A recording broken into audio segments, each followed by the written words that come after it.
So we've been joined on the telephone line now by security analyst Dr. Adam Bonner. Good morning to you, sir. Thank you very much for joining us here on the Morning Star. Good morning, and thank you for having me, Nadia. I hope you're well. I am blessed. Yeah. Great. This development that took place, or that happened, unfortunate incident that happened in Ejura in the Ashanti region, where a whole police station was set ablaze. From what we understand, the residents were reacting to an inmate who died in custody because the police did not allow for him to get the medical check or attention he needed. This is very troubling. How have we gotten to this particular point where people express their grievances in such a manner? Nowadays, it is very unfortunate that no matter what the situation, when I saw and when I heard of it and checked and it was true, I was dumbfounded. I asked myself, how did we get here? How could young people, or how can a community or a section of a community be so lawless? I mean, yes, it's regrettable that a member of the community in the hands of the Ghana Police Service in Ejura died.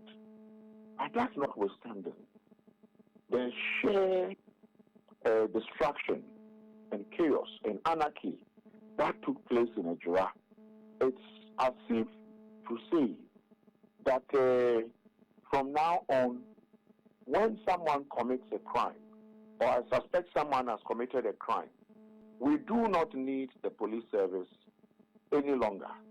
Therefore, we are banning everything that looks like Ghana Police Service in Ejura. And they did that with impunity. And so for me, I want to believe that the Ghana Police Service will fish out those who led this burning and destruction of state property, arrest them just like we did in the case of Major Mama, who was lynched, and ensure these people are punished.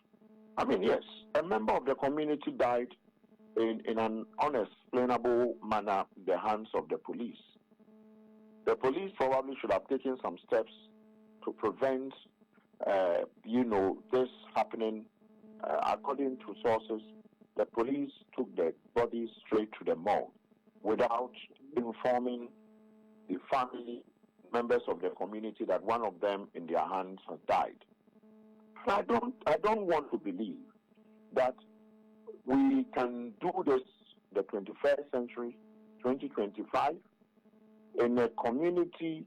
If you know Ejura is a busy, farming and trading center. To burn the police station there, that is to suggest that, well, from now on, when people, when we are in trouble, we do not need the police. I think that is completely wrong. And I am believing that the police would fish out those who did this. If those they can arrest, they should arrest them immediately. And let's see how they plan this whole thing. It's bad, very terrible to have some Ghanaians believing that we have to do this and get away with it. No, I don't want to believe they will get away. It doesn't matter what. I don't want to believe they should be allowed to get away with this. Not at all. Now, what kind of implications does this incident have on potential relations between the police and the people of the area? Yes, we do understand that the police are there to protect the residents there and enforce the laws and all, and ensure law and order. And so one would say that it is their job to protect the people, amongst others. But we also cannot shut our eyes to the reality that if something like this happens, there's a possibility of it, marring the relationship between the police and the residents in the area. Well, you see, you are right. Usually, I wouldn't want to delve into angle you are going into and would have wanted to stay, on the destruction they have caused and the anarchy in the, by burning down the police station vehicles and motorcycles that have been impounded and some of the things that have been destroyed. In fact, they freed people who were in police custody, and I'm sure that some of these people are in transit to maybe a prison facility because they have been convicted and sentenced to spend time in jail. And usually when it happens, the police would have to keep you in their custody till the warrant is signed from the court. Then they can, transfer you to a prison and hand you over to the prison wardens. And so I would have wanted to stay there. But you see, I would want to find out who the commander of the area, who is the divisional commander for Ejra.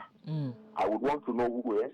I would want to know who is the district commander in charge of the area that was burnt down. I would want to also know who is the station commander, the station officer of the police station that was burnt down. All these people will have to line them up and investigate them, because you are sent to a community like this. If you were a commander in East Legon or at East Legon, and because of transfer, you were transferred to Ejra, as a police officer who is properly trained, so-called, you are required to do at every given point, revise your profiling notes, because what the people of East Legon would do if this had happened, you would be different from what the people of Ejra would do if the same thing happens. And so you do your proper profiling, get to know who the opinion leaders are in Ejra. You want to know who the chief, the Manhene of Ejra, etc. You want to know who he is. You want to know who the imam of the area is. You want to know the pastors, the preachers. You want to know who the leaders of the farming is a farming community. You want to know, do they have leaders? You want to know the market queens. You want to know who, even the schools.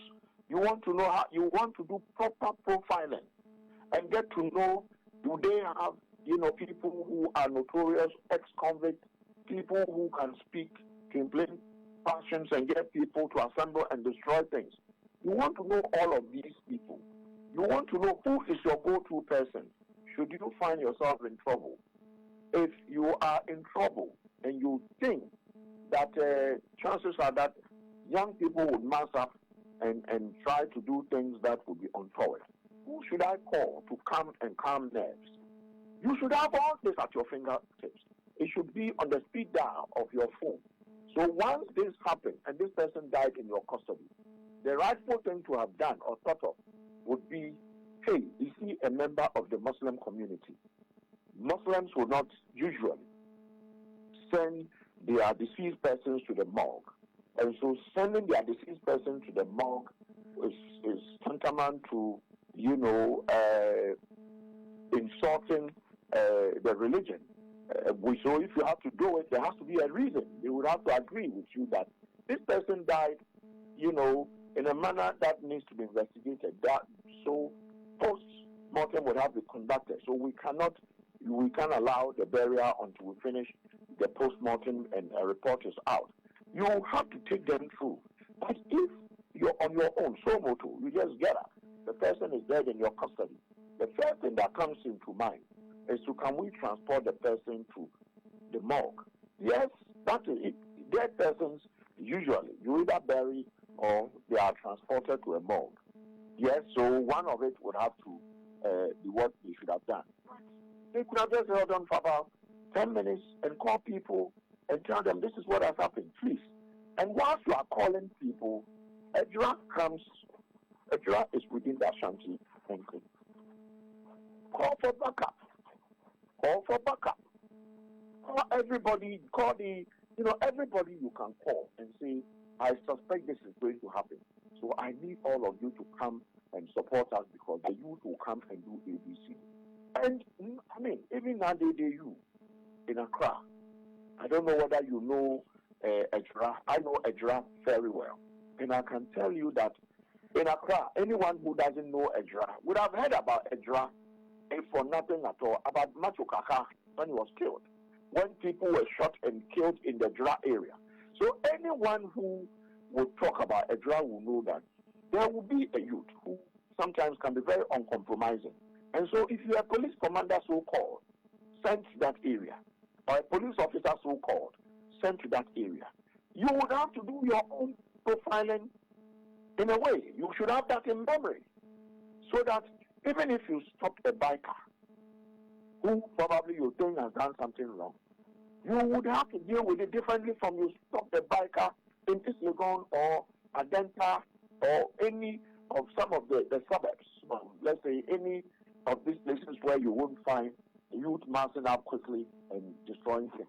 So for me, yes, whilst I am questioning, what do you call it, I'm condemning what the youth did, burning down the entire place, I would want to call the attention of the police to also find out or investigate the names I have mentioned, the commanders I have mentioned.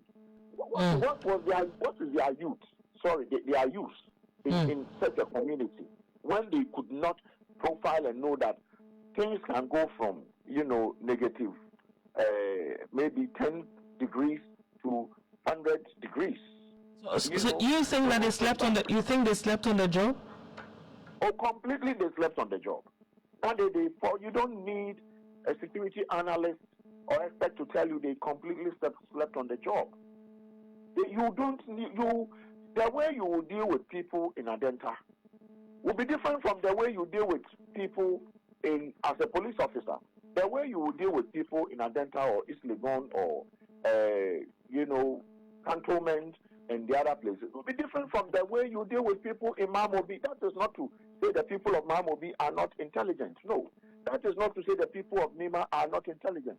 But you should know that we have some communities that, when you look at the census or the statistics in terms of population, a lot of the people there are youths.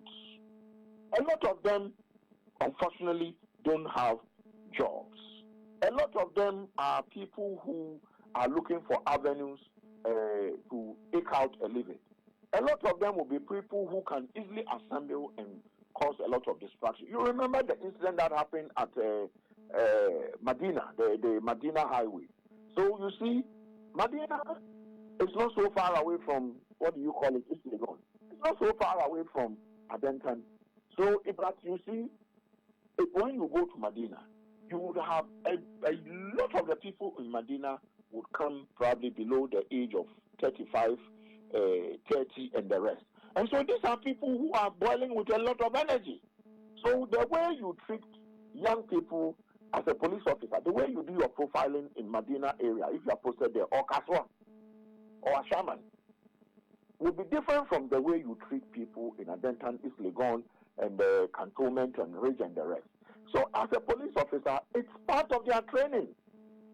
I can tell you this for sure, that it is part of their training that when you are sent to a community, the first thing you do is to do community profiling and individual profiling. So they slept completely on the job. As for that, there is no question about that. I'm condemning what the youth did completely out of order, lawlessness, recklessness. They shouldn't. But the police officers, for the person to have died, and definitely they would have taken the person's name and a statement before putting the person in the cells. You will know the person. This name is a Muslim name. You will tell me if someone tells you it's Al-Hassan, or it's Ibrahim, or it's Mustafa, or it's this. Some would have Muslim name, but they are Christians. The moment that name comes to you and the person dies, it's from a community. Find out who are his relations and friends. You didn't. You pick the body straight to the morgue. I'm not making a justification for what they, but I'm saying because the purposes of education. Okay. A lot of police officers will be listening to me this morning. You know, I'm saying that they are not so different from the police officers who slept on the job in Nigeria.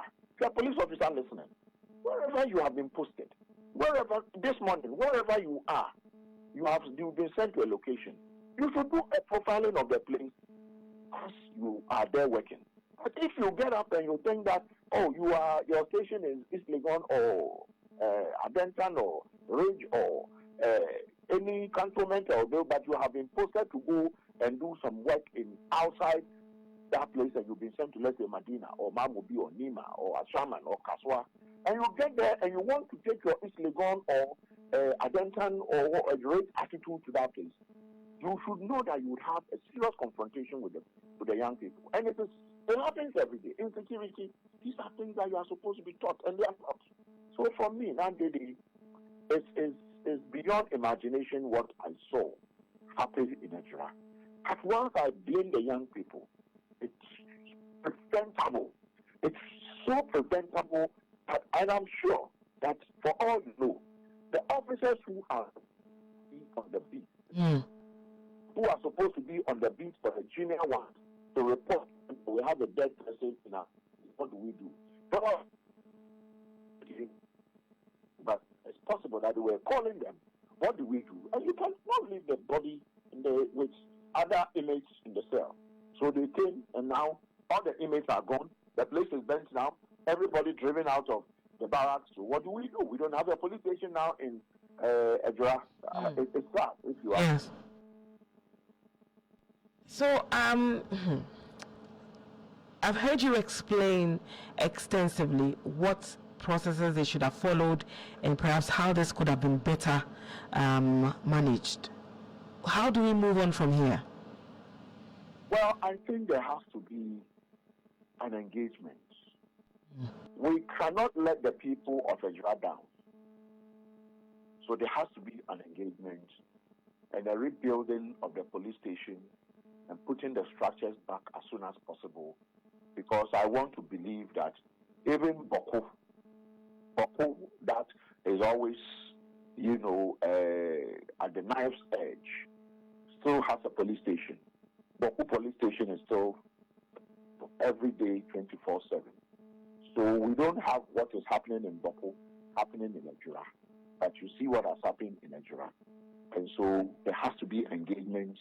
Nigeria has a very large Muslim population.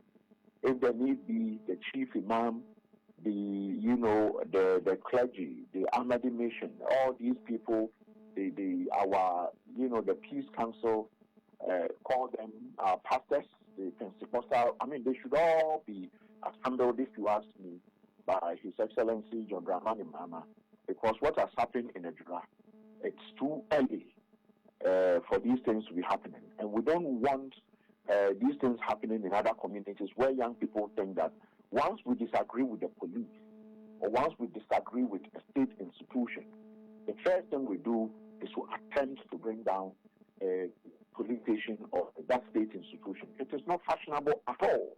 It is an act of barbarity. It shouldn't happen. And so, but I want to see engagement. But beyond that, I want to see punishment come from both sides. Punishment, the police commanders who are supposed to be there must be made to face a police service inquiry. It's like the police's own internal courts. Whilst the young people who did this, they should fish them out and punish them according to law, whilst engagement takes place. So that, for me, I mean, Edra is one of the bread baskets of this country, where a lot of food products come from that area. But I can tell you that there has a number of, the population is made up of mostly young people. So it should be dealt with and dealt with well. Doc, thank you so much for speaking to us. We're grateful for your time, sir. Thank you, too. You heard us speak to a security analyst, Dr. Adam Bona, in relation to the Ejura incident where the death of an inmate resulted in residents or the youth or irate youth in the area vandalizing the police station, burning it to the ground, and vandalizing other property, among others, freeing some inmates and all that. Yes, we all do appreciate that losing a life is a huge blow, and that person can never be replaced. However, we also must be measured in our reactions, and so going forward, Dr. Adam Bona is recommending that there be further engagements. I mean, this Peace Council and all the relevant, bodies and leaders and opinion leaders should be involved in trying to, forge the people ahead and trying to, get over this particular issue, because of course they would need a police station there, but you would know that some form of friction too will be created because of this. But we are hoping that with dialogue and everything, this matter will be solved. But as a people, we must not take the laws into our own hands, no matter what. There is a reason, there is a process for everything. There's a reason there are laws. And so, yes, then again, I do not want to, I'm not downplaying the life lost, but then we must be measured in how we react. Because, I mean, in burning down the police station, you are equally, in a subtle way, saying that, you know, crime can fester in the area because there's nobody to check and enforce the law. So let's be very measured in everything that we do. And also to the police service, please be as human as you can when you are, you know, dealing with people. Because perhaps if there had been proper communication in connection to this death in question, it will not have escalated to this point. So we all have to play our roles in order to ensure that we don't find ourselves in these kind of situations. I mean, when you see the videos, the people going on rampage, you know, destroying cars and all that, and I'm asking myself, do you saying that you would not come back to this community again? So you're destroying it and you're moving away. We all can do better as a people, because look, we are because they are. We all depend on each other. Like they say, this hand will bathe the other, and the other will bathe the other arm as well. So we all must put our shoulders to the wheel and fix the challenges that we all speak about. It's still the Morning Star here on Star 103.5 FM. We will be also going to the Western region. Speaking of people taking the laws into their own hands.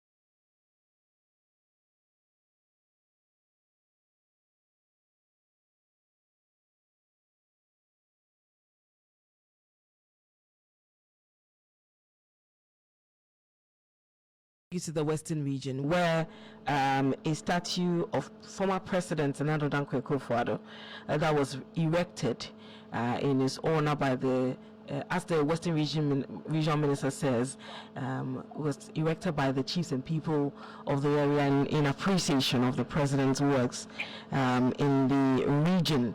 Well, as of today, we understand that statue has been destroyed. Let's go over the telephone line and speak to Kobina Amwa. He is with our sister station, Empire FM in Takrady. Good morning to you. How are you? Good morning, Adi. I'm very well. Thank you too. I'm well. Happy New Year. Happy New Year. Well, I mean, this is a very troubling news. What can you tell us about the destruction of the statue of the former president? Okay, and so at this point, I think if anyone would say it was expected that something like this may take place, because after the statue was erected and the regional minister gave explanation that some regional House of Chiefs members committed funds, about 30,000 Ghana cedis, to erect the structure, people were not so pleased about it. Initially, even people thought it was the first former president himself that had erected the structure until that further clarification came out. And so people were still not buying the fact that these chiefs were convinced that the former president had done well in the region, hence he deserves such a structure to be erected in his honor. And so after that, there has been a lot of commentary condemning the act, and notably some figures in the region have also made their thoughts known. A person in particular, the West Regional Communications Officer of the NDC, Richard Kekmensa, who actually noted that for him, he wished that in the time where the John Dramani Mahama comes to take over the presidency, he would inquire that this structure, this statue, is actually removed and sent to the hometown of the former president, which is Chile, and the statue should be rather erected there. And also, not long ago, just as the recent inauguration of the President John Dramani Mahama, the Member of Parliament for second, he made some comments questioning what the impact of the former president in the Western region have, which warranted such a structure should be erected in his honor. And so it's not surprising that as beyond this today, we saw excerpts and video circulating on social media that the erected statue had been brought down. And so evidently, I went there to confirm for myself this morning, and it was true that the structure had been destroyed. The head which sat on the whole thing is on the ground already, and some parts of it still hanging on the concrete structure that it was erected on. And I got there, I engaged a few people, and some people actually condemned the act that it shouldn't have been destroyed, even though they don't see the reason for which it was erected. But then it was wrong for anybody to have to done that to the statue. Others too were not so, they were indifferent about it. Others too were like, so it should be brought down because they also didn't see the reason why. And so there was a whole lot of commentary at that point when you get the Nkwanta roundabout, passengers, motorists who are going by their daily duties. When they get there, they slow down. You see people capturing videos and all that. At the point in time, we saw the police come to also inquire from themselves what actually happened. They captured some videos. I saw some personnel of the police also taking some measurements around the structure. And you know, at this particular structure, there is a CCTV camera, one of these government erected CCTV cameras there. And so, from a little bit of eavesdropping I heard from the CID who was there doing some investigations, he had wanted to know if indeed the CCTV camera was working, and so they picked some few measurements around the structure as they build up their investigation. And you say that this was somehow anticipated because of the commentary from some, NDC members as well as the and the public. And you remember, not so long ago, to some parts of the structure was broken. If the legs of the structure was yes, broken, a portion of it, yes. Some would say it was giving us some what you were supposed to expect. But I think after the structure was that part, that the leg was destroyed and was fixed, the commentary about the whole thing simmered down. We were not hearing people even talking about it again. And so this morning, I think it came to most people also as a surprise that eventually the structure had been brought down. But from the people I spoke to, the total condemnation of whoever did that thing, and people are even hoping that the CCTV camera at this particular roundabout actually works, and so it may be able to capture the perpetrators of this act and they are brought to book. And so, but the general public, though, what have they been saying in relation to this?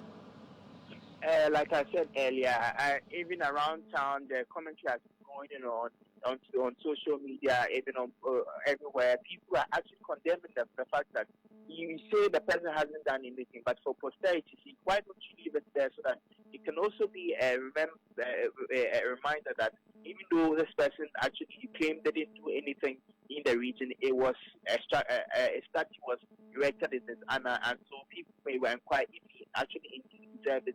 There were others who were so much not bothered. They think that the structure in the first place should have been brought down, and so the others are in jubilant mode, so to say that the structure had been brought down. And even at some point, after this statue was erected, and after the December 7 elections, people even attributed the loss of the former member of parliament for Sekindi, Anthony Japemesa, just a statue that was erected there because it is in his constituency, and people were also infuriated that they claim that he also has not done anything, and so why should that structure be erected when the clarification had not come out that it wasn't any of the even the president or the MP for the area. Rather, some chiefs. We had the member, the chief, the paramount chief for Upper District, Nana Himadechi. He came out with a statement clarifying that some chiefs at the regional house of chiefs had put funds together to erect that structure in the honor of a former president and Akufo-Addo. All right, but what about the MPP in the region? Has there been any reaction from them, or the former Western Regional Minister? We are yet to get any reaction from any of these members of the NPP as to their reactions to this whole development. All right, thank you very much. Joseph Kobina Amwa is with our sister station, Empire FM, giving us the rundown in connection to the destruction of the statue of President Akufo-Addo that was erected in the region to honor him. From what we understand, there's his exceptional work that he did when it comes to infrastructural development in the area. You would recall that there was a huge backlash when the statue was first unveiled. There had been talks that, some people said they were going to ensure that it was brought down if power should change hands, among others. At a certain point, there was a police, protecting it and all that. Well, unfortunately, the statue has now been brought down, and as much as it is very condemnable.